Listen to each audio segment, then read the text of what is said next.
খুনের দায় দায়িত্ব তারেক জিয়াকে গ্রহণ করতে হবে।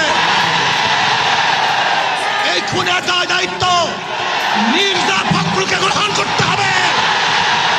এই খুনের দায় দায়িত্ব বিএনপিকে গ্রহণ করতে হবে। এই খুনের দায় দায়িত্ব প্রত্যেক প্রশাসন গ্রহণ করতে হবে। বাংলাদেশের মানুষ চায় না এই চাঁদাবাজ, দখলদার, খুনি, ধর্ষক, জালেমের গোষ্ঠী বাংলাদেশের মাঝখানে বসুক। বাংলাদেশের জন্য বিএনপি ক্ষমতায় আসবে, এই ভয়ে তোমার সামনে সবাই মাথা নত করবে।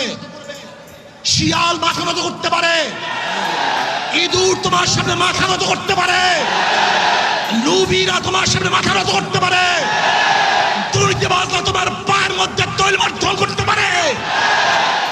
অবৈধ ক্ষমতার যারা স্বপ্ন দেখে তারা তোমার সামনে গিয়ে মাথা নত করতে পারে, কিন্তু বাঘ তোমার সামনে মাথা নত করবে না। সিংহ তোমার সামনে দুর্বল হবে না। আদর্শবান ব্যক্তিরা তোমাকে কোনো অবস্থাতেই পছন্দ করবে না।